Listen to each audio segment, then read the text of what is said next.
तो शुरुआत करते हैं दोस्तों इस आर्टिकल की, जो कि यूनाइटेड किंगडम और इंडिया के रिलेशनशिप को बताता है। 250 शब्दों में जो हमको आंसर राइटिंग करना है, उसकी लाइनें कुछ इस प्रकार से होने वाली हैं। The potential for a deeper UK India economic partnership is vast, but this will require work from both nation. हम चाहते हैं कि भारत और यूके के जो इकोनॉमिक रिलेशन हो वो और भी ज़्यादा डीप हो, तो इसके लिए दोनों तरफ से काम होना ज़रूरी है। दोनों देशों को मिलकर के इसके ऊपर काम करना पड़ेगा। ये यूनाइटेड किंगडम का मैप है, इसको आप देख सकते हैं कौन कौन सी कंट्रीज इसमें आ जाती हैं। Scotland, Northern Ireland, Ireland, Wales, England, ये सारी कंट्रीज इसमें आ जाती हैं। ठीक है, अब हम चर्चा करने वाले हैं दो डेमोक्रेसीज की। दो इलेक्शन हुए हैं, कुल मिलाकर के पैथ ब्रेकिंग रिजल्ट हमको देखने को मिला है।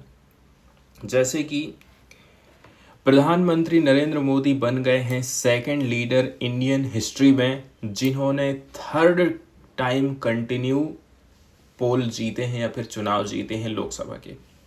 वहीं जुलाई के महीने में लेबर पार्टी अंडर सर केर Starmer achieved A landslide victory in the United kingdom. और ये इनकी पिक्चर है, आप ये देख सकते हैं। पहले ऋषि सुनक की सरकार थी, अब सर केर स्टारमर की सरकार बन गई है। अब सरकार बदली है तो आप ये कह सकते हैं कि यूके और इंडिया के बीच में नए रिलेशन का चैप्टर चालू हो जाता है। यहाँ पर कुछ पॉजिटिव सिग्नल्स हमको देखने को मिले हैं। यूके गवर्नमेंट कैसे करके इंगेजमेंट करेगी इंडिया के साथ में, क्योंकि लेबर पार्टी ने कहा है कि हम न्यू स्ट्रेटजिक पार्टनरशिप चालू करने वाले हैं इंडिया के साथ में। इसके अलावा अब नई सरकार बनी है तो ये चीज़ की भी संभावना बढ़ गई है कि FTA free trade agreement and other जो इश्यूज़ हैं, जैसे कि security, technology, climate change, education, इनके ऊपर भी चर्चा हो जाएगी। डेविड लेमी की बात करी जाती है। ठीक है, जैसे ही इन्होंने सब पदभार ग्रहण किया था, ये विजिट की प्लानिंग बना लिया कि इंडिया जाना है हमको। वहीं जो 2030 का रोड मैप है, साथ ही साथ जो बायलेटरल ट्रेड है आज के समय में देखा जाए तो वो, ठीक है, कितना बिलियन पहुंच चुका है आप देख सकते हैं। कितना बेहतर ट्रेड हो रहा है दोनों कंट्रीज़ के बीच में। ठीक है, पाउंड में इसको बताया जाता है कि लगभग 39 बिलियन पाउंड 2023 में दोनों देशों ने ट्रेड किया है, employing around 8 lakh people between both countries currently. और कितने सारे लोग जुड़े हुए हैं इससे? 8 लाख लोग जुड़े हुए हैं करेंटली। इसके अलावा हम दोनों देशों की सरकारों को ये बोलते हैं कि वो एग्री करेंगे एक न्यू रोड मैप के ऊपर 2047 का है। ठीक है, 2047 तक हमको ये प्राप्त करना है, तो नए रोड मैप हमें तैयार करना है। इससे क्या होगा, दोनों देशों के बीच में जो बेनिफिट है ना, नए नए बेनिफिट अनलॉक होने वाले हैं। इंडिया की ग्लोबल पोजीशन की यदि हम बात करें, जैसे कि हमने G20 प्रेसिडेंसी सक्सेसफुली कंडक्ट कराए थे 2023 में, मून लैंडिंग हम किए हैं, डिजिटल पब्लिक इंफ्रास्ट्रक्चर हमारा बेहतर होते जा रहा है, और आने वाले समय में भारत विश्व की थर्ड लार्जेस्ट इकोनॉमी बन जाएगा। इसीलिए अब कोई भी देश जो है भारत के साथ में जुड़ना चाहता है, ट्रेड करना चाहता है। इस एडिटोरियल को लिखने वाले जो राइटर हैं वो एक ऑर्गेनाइजेशन से जुड़े हुए हैं। ठीक है, यूके इंडिया बिजनेस काउंसिल। हम एक मिशन पर चल रहे थे यूके के, एंड यूके की जो कंपनीज हैं वो अच्छी तरह से समझती हैं कि ये एक बेटर एंड अपडेट है how they see the Indian opportunity. आप ये चीज़ बहुत अच्छी तरीके से समझ लीजिए कि आज जो है इंडियन कंपनीज को आप किस तौर पर देखते हैं। आज के समय में भारत केवल मार्केट अकेले के लिए अवेलेबल नहीं है, बल्कि ये आज के समय में स्ट्रेटेजिक पार्टनर बन करके उभर रहा है।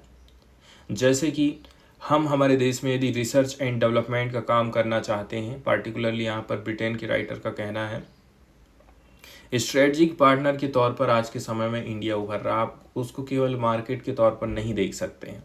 यूके चाहता है कि research and development chain continue रहे, टेक्नोलॉजी चेन बनी रहे, टैलेंट चेन बनी रहे, सप्लाई चेन बनी रहे, तो भारत एक स्ट्रेटजिक पार्टनर के तौर पर उभर सकता है।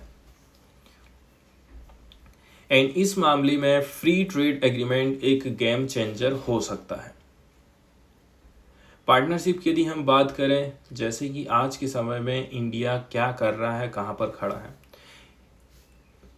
इंडिया आज के समय में बेहतर रिटर्न ऑन इन्वेस्टमेंट कर रहा है यदि हम पर डॉलर के हिसाब से बात करें रिसर्च एंड डेवलपमेंट के ऊपर। वर्ल्ड लेवल पर भारत रिसर्च एंड डेवलपमेंट के ऊपर अच्छा खासा खर्चा कर रहा है।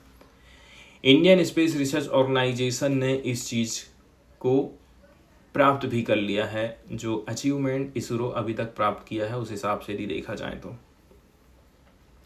इसके अलावा भारत की बहुत सारी कंपनियां ऐसी हैं जो कि यूनाइटेड किंगडम की कंपनी के साथ में मिलकर के काम करना चाहती हैं, एंड साथ ही साथ हमारी जो वर्ल्ड क्लास यूनिवर्सिटीज़ हैं उनके बीच में भी कोलैबोरेशन हमको देखने को मिल रहा है। हेल्थ पार्टनरशिप की बात करें, दोनों देश जो है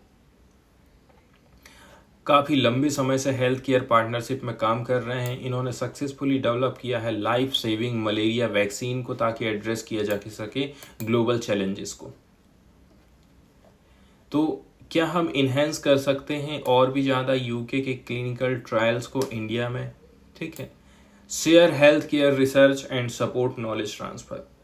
और क्या क्या चीज़ की ज़रूरत है, हेल्थ केयर रिसर्च को हम शेयर करें, सपोर्ट नॉलेज ट्रांसफ़र सिस्टम को हम बेहतर बनाएं।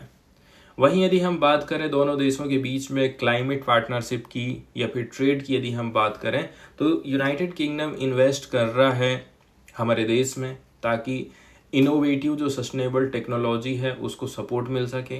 British banks provide billion of loan climate financing to India. तो ब्रिटेन के बहुत सारे ऐसे बड़े बड़े बैंक हैं जो कि क्लाइमेट फाइनेंसिंग का काम करते हैं इंडिया के लिए। साथ ही साथ ब्रिटेन की जो यूनिवर्सिटी मेंबर्स हैं वो कोलैबोरेशन करके काम कर रहे हैं इंडियन इंडस्ट्री के साथ में, ताकि डेवलप किया जा सके टैलेंट को इंडिया के लिए, पूरी दुनिया के लिए। एंड जो पार्टनरशिप है इंडियन यूनिवर्सिटीज़ के साथ में हमको देखने को मिल रही है, कैसे, इनोवेटिव ट्रांजैक्शनल एजुकेशनल रूट के माध्यम से। ये सारी चीज़ें काफ़ी हेल्प करती हैं वर्ल्ड क्लास हायर एजुकेशन यदि भारत में स्थापित करना है तो।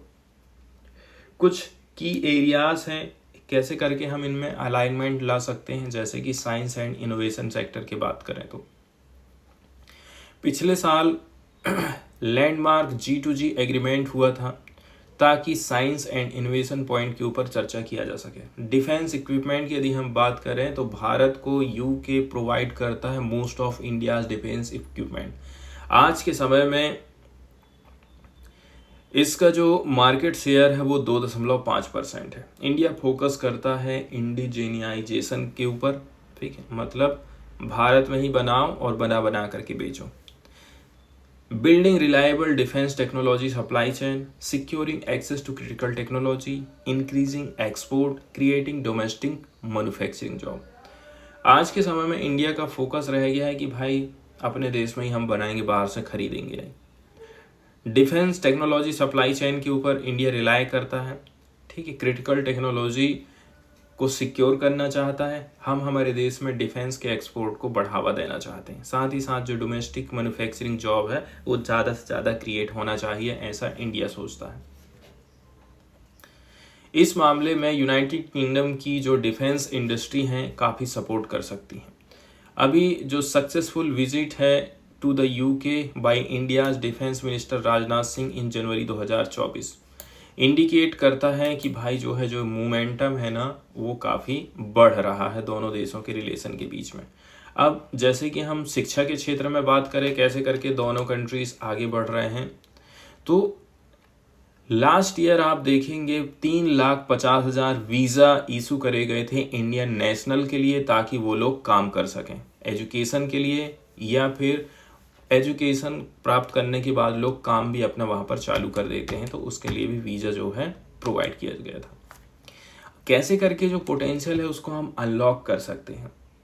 तो ब्रिटेन की जो कंपनियां हैं उनका कहना है कि हम भारत में अपना प्रोडक्शन यूनिट लगाएंगे, मैन्युफैक्चरिंग चालू करेंगे। सेकेंड नंबर की बात करें taxation policy and regulatory framework को लेकर के, तो अब यदि बाहर की कंपनी हमारे देश में आ रही है तो भारत सरकार क्या है उससे टैक्स वसूलेगी, उसके ऊपर रेगुलेशन लगाएगी। तो जो टैक्सेशन पॉलिसी है एंड रेगुलेटरी पॉलिसी है इनको आसान बनाना पड़ेगा, चाहे वो इंडिया हो चाहे वो यूनाइटेड किंगडम हो।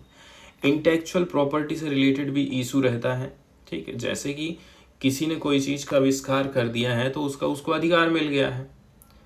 अब ऐसा नहीं है कि दूसरे कोई लोग उस चीज़ को नहीं बना सकते, वो कब तक नहीं बनाएंगे जब तक इंटेलेक्चुअल प्रॉपर्टी राइट में थोड़ी सी ढील नहीं देगा।